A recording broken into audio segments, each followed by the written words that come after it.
আশা করি অনেকেই জানো যে কয়েকদিন আগেই নাইকাতে হট পিঙ্ক সেল চলছিল, আর সেই সেল থেকে আমার তেমন কিছুই নেওয়া হয়নি। তো সেলটা শেষ হওয়ার পরপরই আমি দুটো জিনিস অর্ডার করেছিলাম। তো ফাইনালি আমার জিনিস দুটো চলে এসছে। তো চলো তাহলে তোমাদের সাথে আনবক্সিং করা যাক। তো ফার্স্টেই আমি অর্ডার করেছিলাম একটা মাস্কারা, আর সাথে অর্ডার করেছিলাম একটা লিপ লাইনার।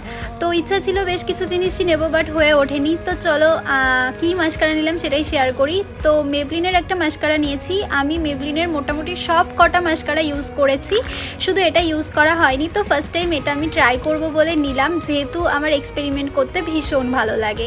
আর তার সাথে নিয়েছিলাম একটা লিপ লাইনার, যেটা ছিল এলফের, আর এটা শেড ছিল প্লাম অ্যান্ড গেট ইট। তো যাই হোক, সাথে নিয়েছিলাম মাস্কারাটার রিভিউ আমি পরে তোমাদের সাথে শেয়ার করবো, আগে নিজে ইউজ করে দেখি। আর এটার প্রাইস ছিল 549, আর লিপ লাইনারটার প্রাইস ছিল 300। তো আফটার ডিসকাউন্ট আমি পেয়েছিলাম। যাই হোক, কেমন লাগলো ভিডিওটা জানিও। বাই।